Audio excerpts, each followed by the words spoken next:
Just three jobbers. Hey, everybody. What's up? What's up? It is Kevin here, and Kevin, Moose, and Max, and you're listening to Just Three Jobbers. Just three jobbers. Just three jobbers. Hell yeah, man. Hey, let me like I said, we're with Moose and Max. Moose, how's it going? Max, how's it going? Good. How are you? I'm doing fantastic. Max? I'm doing well after a great few days of wrestling. I'm excited to talk about it and to also excited for some wrestling tonight too. We have been excited and we've been ready. We've been waiting to do this video. I've been traveling. Moose has been traveling. I've been traveling. Yeah, it was a busy weekend. So busy weekend with the holiday.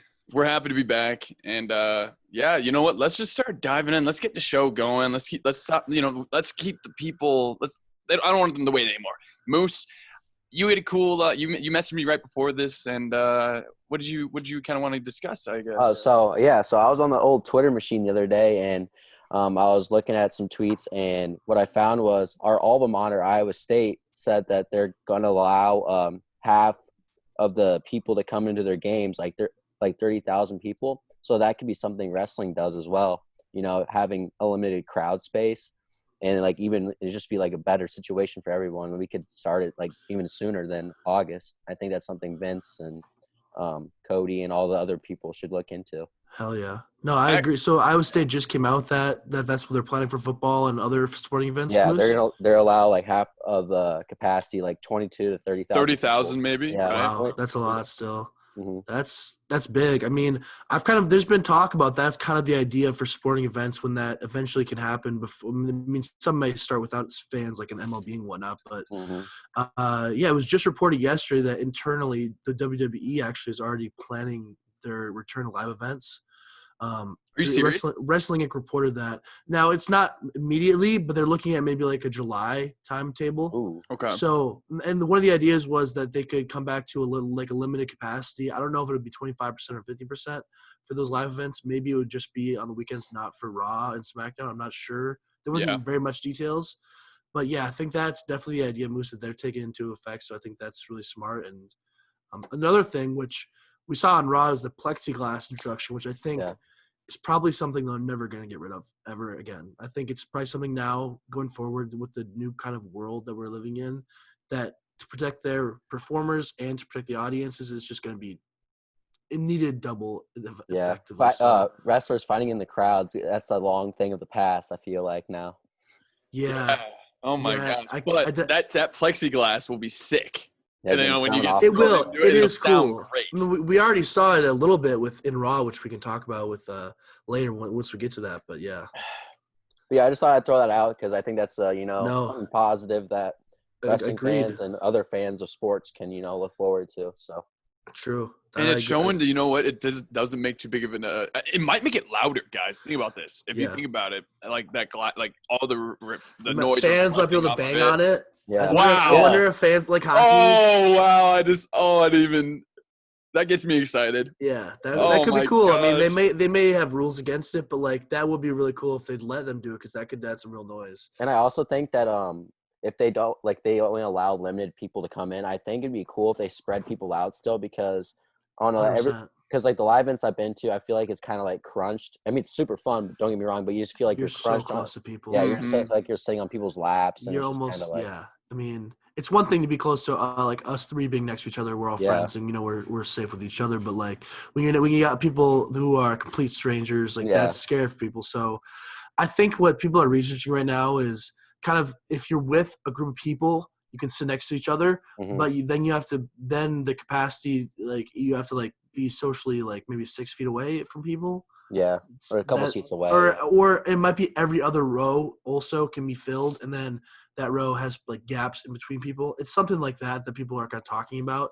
There's nothing really set yet, but that's for all sporting events. So and movie theaters, it's all kind of the same. So yeah, it's just good to see. Goes. Yeah, and it's a positive because it's just another step back to normalcy. You know what I mean? That's what I just enjoy with it.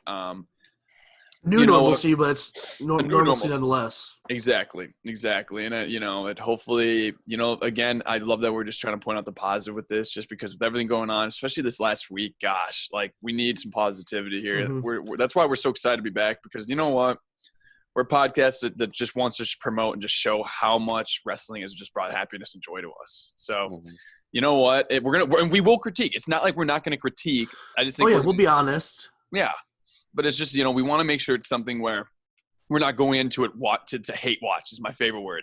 Of course. I don't want it to be like my girlfriend watching The Bachelor. So, yeah. Well, let's just, if anything, should we dive into? Let's dive into Double or Nothing. I think we should. I'll start off the top, and 2 points. First off is that Mustafa, you made a call, and sometimes I give you some crap, but you were right about MGF versus Jungle Boy. It was a great match. It didn't steal the show for me. It wasn't my favorite match, but it was my second favorite match, and I think so. You were definitely right on that. Jungle Boy is damn good. MGF showed me that he's improved as a wrestler over the last few months. He proved he's not just a voice. No, of course not. We can talk about that match more, but I also was right about one thing, and that is that Brody Lee is a star. Yeah. We can talk about that later, but spoiler alert, my favorite match of the night was Brody Lee versus Jon Moxley. No surprise to anyone. Yeah, everybody knows Brody Lee is my guy, and I knew that okay, so I had to get that off the top now. Moose, Kevin, what should we start off? Should we go down the card basically, or is there something everybody wants to start off to talk about first? I just want to say, Kevin was showing me Brian Cage. That dude's unreal. Yeah, man. Yeah. We can talk. The ladder match was great. Let's just go into it. Yeah, so I knew Brian Cage most from Lucha Underground, and I knew he was jacked, and I've seen him, in Impact, doing his thing for the last few years. Huge signing for AEW. I love this, and I love that he's already fighting Moxley at Fyter Fest. He looked so jacked at Double or Nothing, and him with Taz I think is perfect because he's not a great talker, so having Taz will be really smart. From an outside perspective, Moose, how much did Brian Cage impress you in that first, surprise entrant in the ladder match? Moose is never. This is no idea. Yeah. So I kind of figured he was going to come out just because you guys pretty much. Yeah, Kevin called that. I mean, he picked Brian Cage to win. And you showed me the picture of him. I was like, yeah, this guy. I was kind of, I wasn't say timid, not really timid. What's the word? I can't think of the word right now, but I was just kind of like on the fence about him because I just like, he's a big body. Yeah, we'll see. Yeah, exactly. We don't want somebody boring. You don't want like a Mason Ryan. Yeah, but he's like amazing talent. Like he's I think gonna be a main eventer in less than a few months on AEW. I mean, he's the number one contender now. He's already in a main event for their next pay-per-view. Yeah, and they are gonna go to war. God, every match at Moxley. Oh, I love it. I'm really excited to see a promo from Taz and Brian Cage on. What did Taz say after the match? He's like, the body's going to keep dropping or something like that. The body's going to keep dropping because who's going to be able to stop Brian Cage? Who will stop Brian Cage? The path of Cage. I think it's the path of Brian. Who will stop who can stop the path of Cage? Yeah. That's like what it says in his like theme music. It was cool though. Like it's Taz saying it. No, it was a really fun match I think off the top, and some really cool spots. I think everybody shined there. I wish Rey Fenix could have performed, but it's a match tailored for him. Yeah, it was. But Joey Janela came in and really did well. I thought had some really fun spots. Yeah. Everybody really had some moments to shine. Darby Allin had some awesome that skateboard spot. Oh my god! That looks. I thought he broke his legs, and he came back and kept fighting. He was the last one at the very end fighting Brian Cage. I mean, that was pretty impressive. He continues to be so great every week. Shout out to AEW. I don't think anyone realized this, but shout out to AEW for it just didn't feel like a WWE show at all from the jump. That is such a unique. It's a little gimmicky. I just love. I don't know. There's things like I love when Orange Cassidy. He just didn't get. He's like, how do I win this match? How do you win this match? He doesn't know how to. That was so good. Goes up to the announcers. He just stands on a ladder. Yeah. He like lays it down on the ground, just stands on it. Yeah, reaches out. That was great. The entire. I think it was a perfect way to start the show. I love Orange Cassidy. Oh my gosh. So yeah, exactly. Just good. It reminded me of the days of Money in the Bank. Because you know what? I think everyone can agree. Money in the Bank starting off WrestleMania made WrestleMania amazing. Off the jump. Yeah, that's what. Yeah. Double or Nothing. It really was really good. I agree. I think Max. We have we have a little bit of a sheet we follow kind of just to kind of document our matches and what we rate them and everything. And Max, I think you gave it a 4.5. I completely agree with that.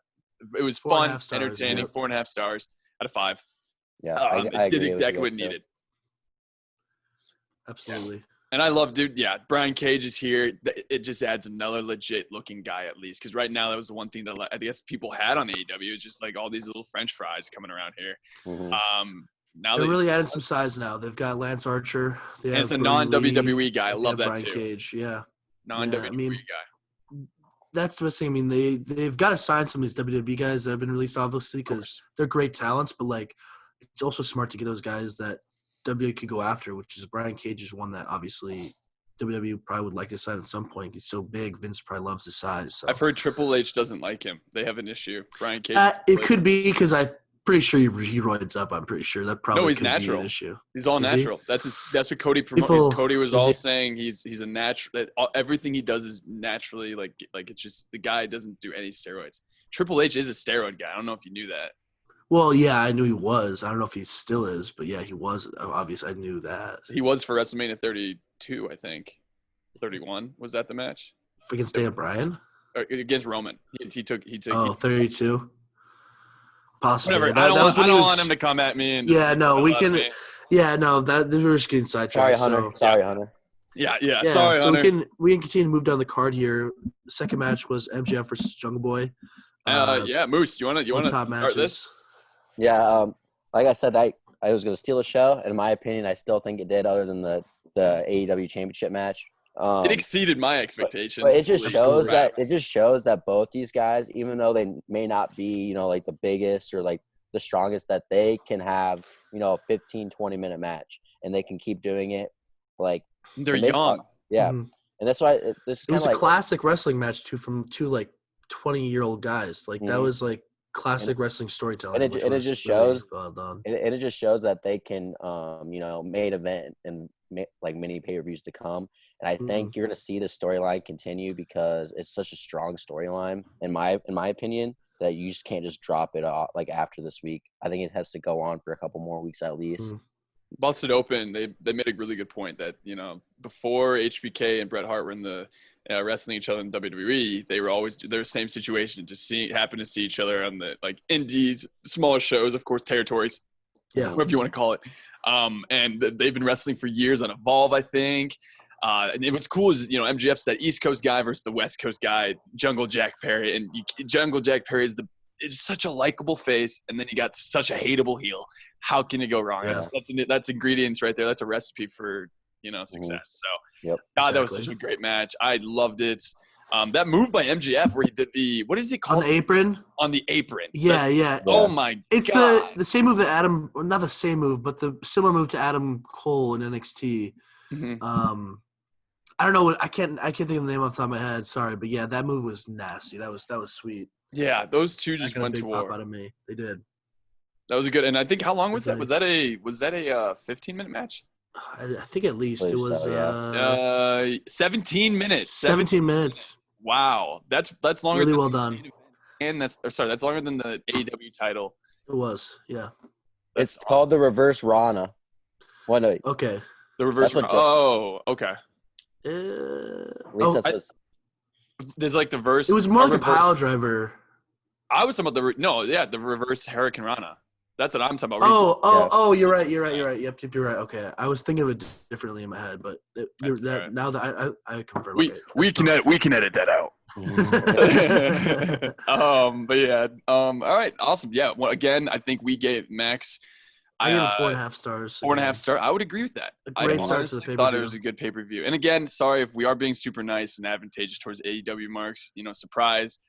We had a lot of fun. I guess that kind of – and also when we drink during the shows, you can't help but just enjoy it so AEW, much. yeah. You got to do what you got to do to enjoy the show. Don't ever go into a show just trying to hate it. So I was going to critique, but, yeah, that's all my spiel. All right. Yeah, I agree with that. There will be critiques. There will be critiques. And they're coming sooner rather than later. Max, would you like to go into this actually?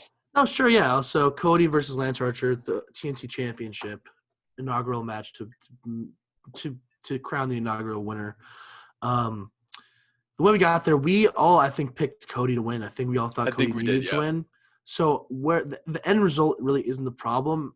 The problem I have is how the way he beat Lance Archer, I think was just it just made it a little bit silly. And Mhm. because first off, Arn Anderson came in and got thrown out because he interfered a little bit, which was fine. And then at the same time, Jake the Snake got thrown out just for no reason. I mean, he hadn't even really interfered at that point, which Mhm. didn't make any sense.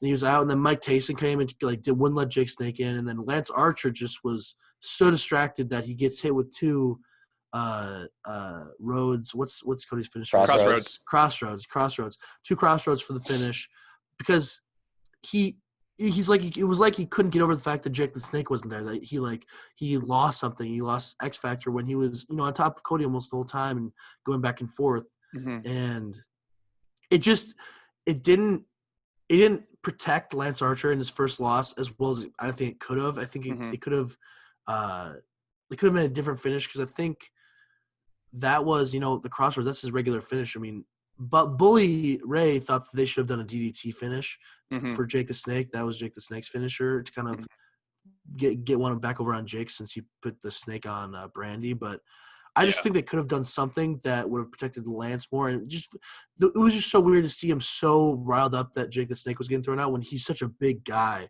He has a size advantage. He shouldn't be that reliant on his manager.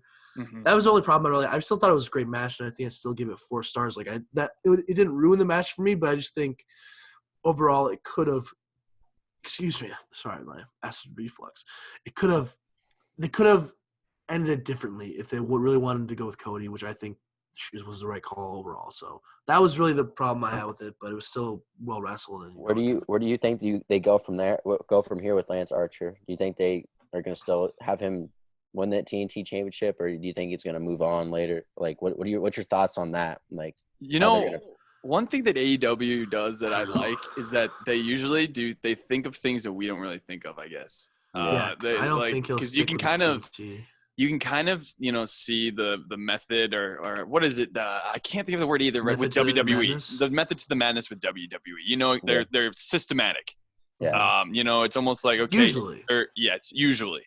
And I think with AEW, they're trying to be unique. And so like I could see them staying. I also could see him moving on. I'm not sure. I think there's still more. I think this Cody still needs to get some comeuppance on Jake the Snake. Yeah, no, I agree. So I think I they'll doubt it's still. over. But I don't think he's gonna. So I think Cody is gonna. His new first challenger is gonna be revealed tonight from the Battle Royal. Oh, that's right. And I really doubt that Lance Archer is gonna win that. I don't think they'll have him in the match at all. So I could see him winning that, dude. And the only I reason don't I think- say that is because it makes him still look strong. It makes him still look strong. sure, I think that If he wins again, know. then he can lose again. See, what I think is going to actually happen is I think he's going to be within the segment with Mike Tyson tonight, and he's going to have a showdown with Mike Tyson. I think that's actually what they're going to do and that's how they're going to keep him, have him get a big money shot with Mike Tyson and get in each other's faces. Maybe even let Mike Tyson throw a punch at him. Like that's how I think they keep some heat on Lance Archer, not by him winning a battle royal, which he could win on any other show. I think giving Cody a fresh challenger. They have an opportunity here with this championship to really have a champion within Cody that could every week put on a great show with anybody up and down the roster from the top of the main event to the bottom of the card. He can give guys an opportunity to show what they're made of, because that's really what he's best at. So I think they need to give somebody fresh. I could see Orange Cassidy maybe winning the Battle Royal. I could see MJF possibly, Jungle Boy, something like that. Like I think it could be something we're not even thinking of. So I think that's what I'm most excited about is how many options they have with that second title. And I'm happy that they're with Cody winning that helps make because he's the top guy, so that makes the title I think look a lot better. But if you want to add legitimacy, I don't think Jungle Boy should be getting the first match. I don't think Joey Janela should be getting the first match. It has to be, I'd say, like maybe a Brody Lee, or that. Or, I don't think that's as important though. I don't think the importance of who is the first match. I think it's the quality of the matches and his defenses of Cody and how he holds the belt. You're right. And I think having it be like a TV title where he's defending it every week in I relate to this because this built the United States title up for me was when John Cena was doing the United States Open Challenge. I don't say you do it the same way, obviously, but in the same respect that Cena built that title up, Cody's in a position where he can do the same thing because he's, really is the top guy on this roster. Like, to be fair, he can elevate that championship up and give chances to guys just like Cena did, and also build the relevancy of that title up every single week. And while also having the really thing about Cena was he still had a big feud the whole way. He had a feud with Rusev. He had a feud with Kevin Owens, but he was defending it against different guys on the roster every week, getting the defenses in while also having feuds that also, continued stories for pay-per-views. Kind of like John Moxley. Yeah. Yeah, exactly. Yeah. Love it. Yeah. Yeah, dude, that match. Yeah. Go back to it though. I think I liked it better than Max. Personally, there's some really cool spots for me, but my internet went really weird during that. So, and I had to watch it on my phone, unfortunately. So I guess maybe I was just so excited, and that's why it was a better perception to me. I liked it. I give it actually a 4.5 as well. I thought it was just a really solid. It's a Triple H. It's a Triple H style. 4.5 to start. It's 3.5 to start for you. Yeah, for me, For me, it was 4.5, 4. So I mean, that's not a bad. hell of a start to a pay-per-view. No, What about you, Moose? Fantastic. Yeah, I say 4.5 as well. Yeah, I got you. Okay, yeah, sure. awesome. I think the next two matches we don't need to spend much time on. Yeah. The Statlander match with Penelope Ford was one that could have been something special with Britt Baker, but unfortunately, it was kind of just a throwaway match just because there was no story. Mm-hmm. That's a good point. It was okay for what it was. They're athletic. Yeah, like I didn't think it was bad. Like it was good to get Chris Chandler a win, but like there was no story. It was all right. And then again, the Shawn Spears, Dustin Rhodes even had less story really to it. Just as Shawn Spears wanted Dustin to retire. And also Shawn squash. Spears thinks that Cody is holding him off TV. He's like, what do I got to do? Oh yeah. I mean, there was more. There was some it's story like a to hockey it, but fight. it was thrown together at the last moment. I mean, it was like the last 20 minutes of Dynamite last Wednesday. They said, nope, this is a match. Yeah. Which is fine. I mean, Dustin got a win. It was funny when he was in the suit and he was ripping off the clothes from Spears. I thought that was, a cool spot for Dustin. I personally think it's just a filler match. That's what it was. It was. Filler gets you to sit, I went and made my popcorn. I went and took a deuce. I went to the loo for our British followers. All of them. We have a huge British following. Yeah, we have a good British following. Hello. I don't even know. The next match, I'm actually surprised Nyla Rose. So let's get into it. Yeah, this match was surprising for me. I really like. So Hikaru Shida, am I pronouncing that right? Okay, Hikaru Shida, yep. Hikaru Shida versus Nyla Rose. You finally did it right, yeah. I know. I've been messing her name up for a long time. After biffing it last week. Yeah. This girl, though, I like her a lot. This woman's wrestler. She was really great. I mean, she could hold her own. She was, her strikes were great. And I think the no DQ stipulation really helped her, obviously. Yeah. And they put together a really good match. I mean, this was the second it was longer than the AEW Championship match. I mean, it was a long match, really well done, and it was surprising to see Nyla Rose could take the loss. But personally, I liked it. I mean, I thought that it was surprising, but I think the Hikaru Shida was really impressed me. So I'm excited to see what she can do with the title. I think it's really cool. That is she Japanese as well?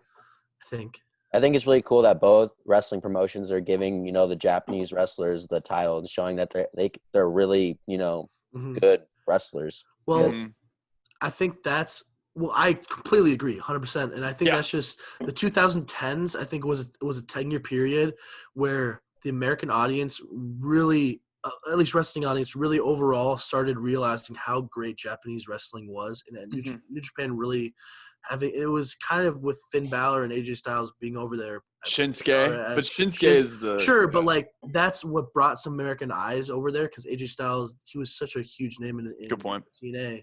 When he got that huge run in New Japan, that was huge. So people say that's actually more defining than his TNA run because of how – it definitely – with Bullet Club, it definitely could be.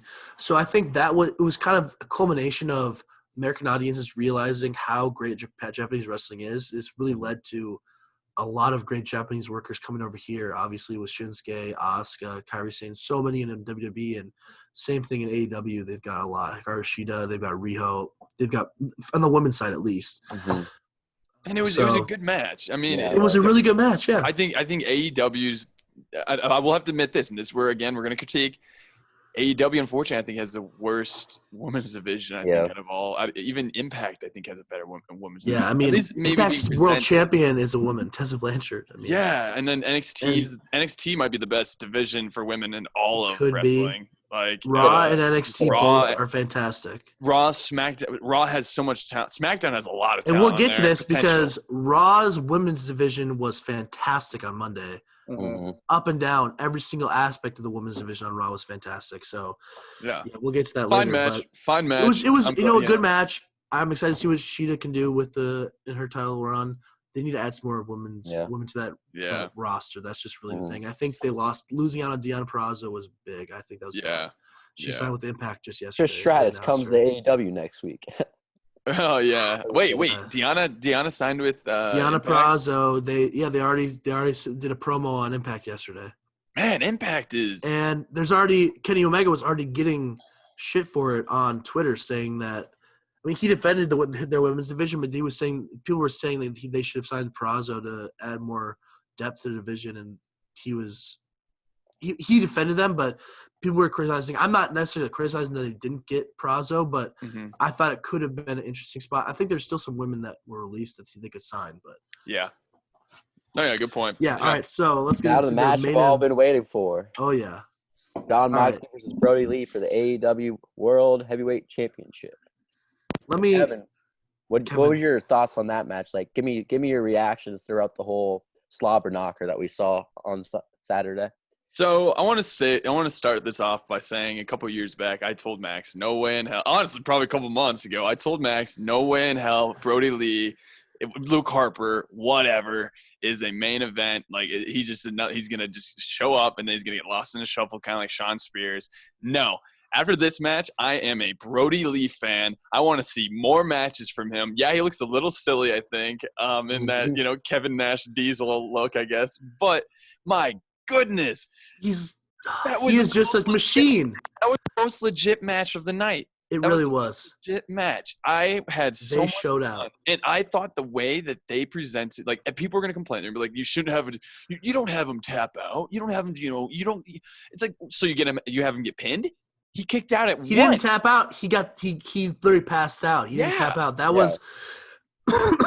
I think that's how you present somebody, and it makes him look like 100%. No, I didn't get pinned. I had to literally get killed. I had to get choked out, destroyed. It's like shades of Stone Cold Bret Hart I Quit match. They just put Stone Cold even more over because it's like, I'm a badass. I don't tap out. I'll withstand the pain. I'll pass out. That's good point. This was just a star-making match for Brody Lee, and it, personally, there's some validation for me because I've been pushing for him so hard for so many years. Back to 2015 when he won the Intercontinental title and had a feud with Dolph Ziggler, and through his time in the tag teams, Derek Rowan and WWE, finally getting released and going to AEW, which I was so happy about. I literally tweeted that I texted you guys in our WWE chat that after he debuted that he's going to be a main event star, and Kevin, I think he always realized he was good, but didn't realize he had that potential. Always knew he had talent. Of course. You know he has talent, but he showed he is a freaking heavyweight star, and he took the bumps. He had the table bump early in the match, and then he had through the ring, or on the outside of the ring, what is the finisher again from Moxley called again? What's it called? The Paradigm shift. Paradigm shift through the outside of the ring, that little spot, which was just so nasty and awesome. They come back into the ring, boom, paradigm shift, kicks out at one. So sick. Everybody's going crazy. Bleeding paradigm shift, bleeding from the forehead. Kicks out at two times after going through the outside of the ring. Freaking beast. And then after the first paradigm shift, freaking Moxley elbowing the hell out of his head. Just so brutal, man. Like, it was just like, this is how you show this guy is just like a tank. It was a star-making match. He was on the losing end. That's what was so impressive to me. Like, and these two were the king of the live show for WWE when they were with WWE. They were the guys that when you were watching, they would every house show. They were the ones who had the best matches. They wrestled a lot of house shows together. Yeah, they wrestled a lot of house shows together. So I mean, they've had the chemistry. So I commend Jon Moxley for doing that because I don't know if not everybody could do that. For Brody Lee, we're gonna keep going. The only thing I have to say with this is that the Dark Order, I don't know, he might be above it a little bit too much. Let's see what he keeps doing with it. I love 10. Still, there's a couple of those nerdy guys. I don't know. I think hope he's not above it. I hope we'll see what happens tonight. Him being the leader of it adds more legitimacy, but I want to see how it keeps going because I think he's definitely been growing into the character, and I don't know. I've enjoyed it. So I think would be cool though, since we have Brian Cage that has the World Championship opportunity against Moxley. Yeah. I think what I would like to see is Cody versus Brody Lee and have a storyline with the Dark Order and like the Elite, like that type of stuff. I think that'd be a really cool switch for. Because I think it's a good idea. We've gotten to the point where Inner Circle and Elite their feud's done. Yeah. And I think Elite feuding with Dark Order could be a logical next step. Yeah. There's a tease tonight. There's a tease. Wait, could Revival be I don't want to do that. Sorry. No, yeah. Let's not get Jericho did say there is a tease tonight. Just want to say that. So, Kev, we got 8 minutes left in this. I say we talk about the Stampede. Yeah. And then we post this as AEW review, and then we record Raw review and post the second video. Yep, we'll do that. I think we should just do that. Yeah. All right, perfect. So, the Stadium Stampede match, finish it off. Not much of a I'll say a thrill ride.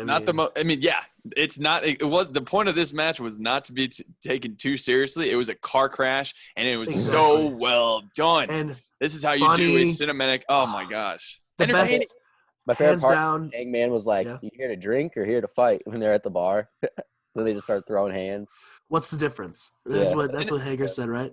And especially with COVID-19 going on, we need a match. Like I read online, people were complaining just because this isn't a wrestling match. But how can you complain when it's that entertaining? From Jericho, throwing the challenge flag, asking for the replay, Sammy Guevara. Oh my gosh, Sammy Guevara. 100 yards. 100 yards with those suplexes. Oh my god! And then he gets woken up by the he gets woken up by the sprinklers. He's like, I'm the last one standing. I win. Oh my god, so funny. And then he hears the golf cart. And they both. It's Matt Hardy, Kevin. He's like, not again. Oh my god. And then Kenny Omega he does his crazy eyes. Kenny Omega does this thing where he's just like. I love it. Oh, so fun. Good, so good. The Matt Hardy, the Matt Hardy. The water stuff. I mean, obviously playing off of a reincarnation where he's going in and out of his characters. Oh, just so funny. Underwater, just so many little things. I mean, obviously Jim Ross and Tony Schiavone were hilarious. They sounded like they were having drinks. They were enjoying it too with us. They were just like, oh my gosh, it was so natural, so fluid. You could definitely tell there wasn't somebody in their ear being like, say this. It was just they were having fun with it too. Such good shit. This was such good shit. What was some standout spots for you, Moose? Well, obviously, like I said before, when they went to the bar, and then was sick. The suplexes with Sammy Guevara, everything you pretty much said, that's all my thoughts. And at the end when Kenny Omega got the Gatorade on him, that was hilarious too. Yeah, that one-winged angel was gnarly. I mean, that was crazy. I mean, obviously, I think they did it really safely, but it looked great. Yeah. Shout out to Sammy Guevara, dude. He was the star of the match, really. MVP. But he's consistently becoming the MVP. He's going to be the AEW champion within 18 months. Hot take. Could be the person to take it off Moxley. Hot take. I think. Hot take. You're going to have him in a couple weeks or a couple months. Have a turn on the Inner Circle, turn on Chris Jericho. He's the underappreciated young kid, And I think that's he'll probably have a face turn. Yeah, or face. Yeah, I could see he's so that. Popular. People love him. I still think the Inner Circle's still so new. I don't think you break him up this year. I disagree with you, Moose. I agree that down the line, let it build up. That could be a huge story. Him versus Jericho will be a huge story at some point. Whenever yes, sex gods breaking up and Yeah. I think what really needs to happen is maybe Los Exos win the tag team titles. I think that's what. And that'll like make the feud even stronger too when that does have a turn. You know. Yeah. Mm-hmm. Also, I'll give a shout out to when Jericho hit the juice effect on the Jackson, the mascot, right? the mascot, Yeah. whoever it was. I don't know the mascot's name, but I thought that was great. And Hangman on that horse, man. Hangman just on the walking horse. around, just riding around the place on that horse. He's like, who's he looking for? Was he looking for Guevara? I think Guevara, yeah. Yeah, and he's just like, come on, So Guevara. good. Oh, and then who was it? Jake Hager. Yeah, Jake Hager sees the horse. It's empty. Goes into the bar. Yeah. Sees Hangman there, and they it's down. funny. It's just like a tongue in cheek kind of. Yeah. Just them sitting around, and then they There's start so many fighting. little things. And like Ortiz and Santana, when they're going into the water, and I think it was Ortiz was like, I can't swim, man. It's like, and Jim Ross is like, that's like 3 feet of water. I can't swim. Yeah, and then like when it was like they're holding Matt Hardy underwater, and Matt's like, he's like, thumbs up, no, he's doing thumbs up. Yeah, like just like grinning completely. Like it was just so good because it was like matter of fact, Matt Hardy can hold his breath underwater for 346 seconds. Yeah. The first version of Matt Hardy. That's what they called him. Yeah. So good. Oh my. Oh my gosh. So, we can't have it. Yeah. There's nothing. Oh, and then the ringing of the bell, and then he's like, and then they tie him. Oh, also, like puts him in the ice box. A nod to I think No Mercy, the video game, or I forget what game, maybe SmackDown or something like that. Know Your Role, but like when he does the Irish whip into the backstage. That's such a video game. Like, yeah, I don't know. I thought that was funny. I could see that match being a video game. That'd be sweet. Honestly, overall, what was your guys' show ratings for AEW? Sure. I will say one thing. What we agreed on last week was that the Stampede match was like a match where it probably at its best could be 4.5 stars, but it would be an amazing 4.5 stars. I think that was exactly right. I think we were pretty spot on. I think great show overall. It was the best one of the. It's been the best pay-per-view of the pandemic era, I'd say. To me, it's 9 out of 10.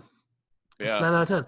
The really only things was there was 2 filler matches in the middle, which you need. I and need they to were breathe. short. Let me breathe. Exactly. You know, and they let us breathe for a second. Every big match really performed. You know, besides I disagree with you, Kevin. Though I think WrestleMania Part 1 was the best of the pandemic era. Okay, that's fine. There's an argument to be made. The WrestleMania really was a great show. Both nights was great. So Day one at least. What do you think, Moose? What do you rate? How was it for you? I'd say 10. 9 out of 10, 9.5 out of 10. It was just enjoying. It was just an enjoyable show. Absolutely. So I think that'll wrap up part 1 of our episode 5 here of our AEW Double or Nothing review. We're going to get this wrapped up, recorded, posted on YouTube, and then we're going to record our review of Raw from tonight's Monday Night Raw, which is going to be a fun conversation as well. So stay tuned, watch that. Make sure you check out that video now that you're done with this. And we'll see you then. We'll see you guys later. Miss you. Have a good day. Love you guys. Bye. Bye.